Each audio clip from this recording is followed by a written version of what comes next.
Alhamdulillah, salatu wassalamu ala rasulillah, la hawla wa la quwwata illa billah. Pertanyaan?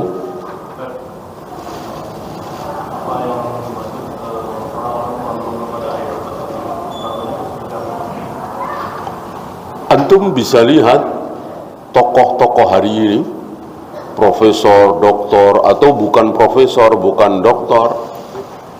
Mungkin antum punya teman yang seperti itu.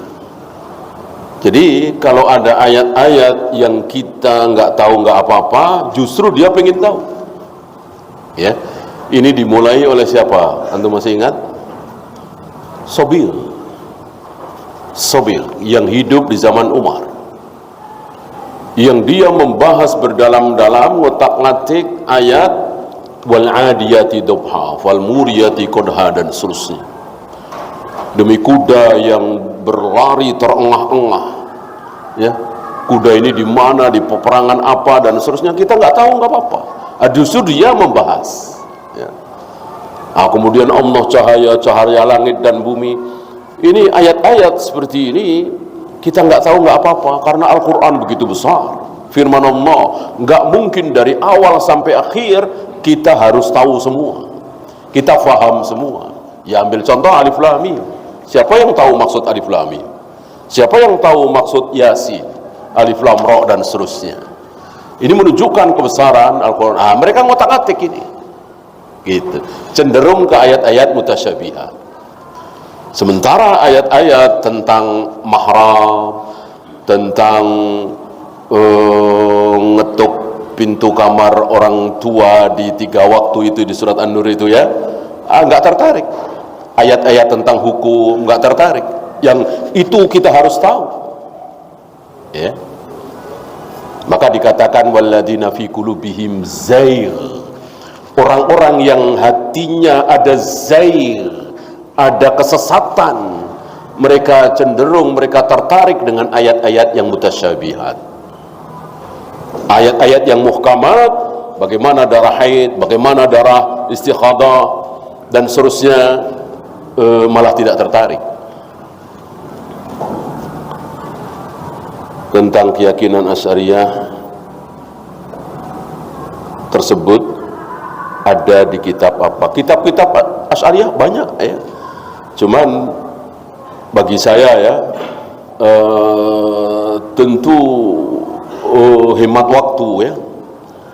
Kecuali ulama besar seperti Syekhul Islam, seperti Syekh bin Baz, Syekh Utsaimin, Syekh Albani, mereka sudah membaca kitab-kitab para ulama ahlu sunnah. Bolehlah sekali waktu baca kitab-kitab sesat untuk mengetahui kesesatan mereka, ya. Kita kan Bukhari barangkali belum selesai kita baca, Muslim belum selesai kita baca, Majmu' Fatawa, ya, dan lain-lain kitab-kitab ahlu sunnah banyak yang belum selesai. Ngapain kita baca kitab-kitab yang jelas-jelas sesat, ya? Sama dengan sebagian anak-anak muda hari ini yang membaca, mempelajari Injil, ya. Silahkan, kalau Al-Quran sudah hafal, ribuan hadis sudah hafal, Ahmad Didat misalnya, atau Syekhul Islam, mereka kan banyak tahu tentang Taurat dan Injil. Kalau kita apalah, ya. Habiskan waktu untuk membaca Al-Quran, menghafalkan Al-Quran, baca kitab-kitab para ulama ahlus sunnah. Apakah salah satu ciri Asy'ariyah adalah menetapkan sifat 20 bagi Allah? Iya. Dan mereka berselisih dalam hal ini. Ada 20, ada lagi 13, ada lagi 7. Mereka sendiri berselisih. Dan itulah ciri-ciri firqah. Sesama mereka berselisih, ya. Kullu firqatin tatafarraq. Ini kaidahnya. Setiap firqah pasti akan berfirqah-firqah lagi. Beda dengan ahlus sunnah. Nggak ada perselisihan ahlus sunnah dari masyrik sampai maghrib. Dari zaman sahabat sampai hari ini, semuanya satu mengatakan bahwa Allah bersemayam di atas arsy. Allah turun ke langit dunia setiap sepertiga malam. Allah menciptakan Adam dengan kedua tangannya. Allah akan menggulung langit dengan tangan kanannya dan seterusnya. Semuanya sama.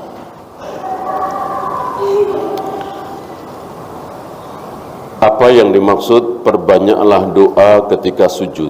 Bolehkah dengan doa masalah? Harus doa masalah. Doa ibadah malah nggak boleh. Doa ibadah dalam sujud nggak boleh. Kecuali yang dicontohkan oleh Nabi, Subhana Rabbiyal A'la atau Subuhun Kudus. Ya, kita cari doa ibadah yang lain, ya nggak boleh. Justru doa masalah, ya, doa permohonan. Ya Allah turunkanlah hujan, ya Allah sembuhkanlah penyakit saya, ya Allah sembuhkanlah anak saya, dan seterusnya. Doa masalah, doa permohonan, bukan doa ibadah. Doa kan ada dua. Nah, doa ibadah tidak boleh kita ucapkan kecuali ada contoh dari Nabi SAW. Doa habis adzan tuh doa ibadah. Bolehkah kita ganti? Nggak boleh.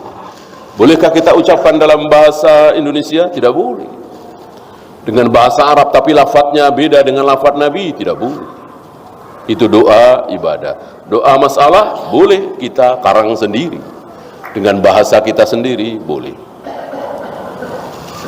Jika ingin meruqyah, haruskah dengan menyentuh tangan pada bagian tubuh yang sakit? Tidak harus, ya. Silahkan disentuh, tidak juga nggak apa-apa. Apalagi wanita bukan mahram, nggak boleh, ya. Walaupun dengan sarung tangan misalnya, jangan. Bagaimana cara salaf memuliakan anak yatim? Apa kebutuhan dia? Kebutuhannya apa? Makan, kita cukupi. Pendidikan, kita cukupi, dan seterusnya. Apa yang dibutuhkan? Yang kedua, apakah setiap yatim itu miskin? Apakah setiap yatim pasti miskin? Belum tentu. Ada kalanya yatim uangnya miliaran, bapaknya konglomerat, meninggal. Kan anaknya yatim, masih umur 2 tahun misalnya. Nah, dia mendapatkan waris, ya, asobah kan, menghabisi seluruh sisa, ya.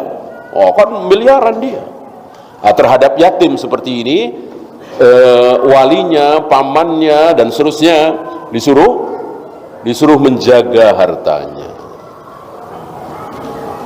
Wallahu a'lam. Habis kita akhiri. Subhanakallahumma bihamdika asyhadu an la ilaha illa anta astaghfiruka wa atubu ilaik. Assalamualaikum warahmatullahi wabarakatuh.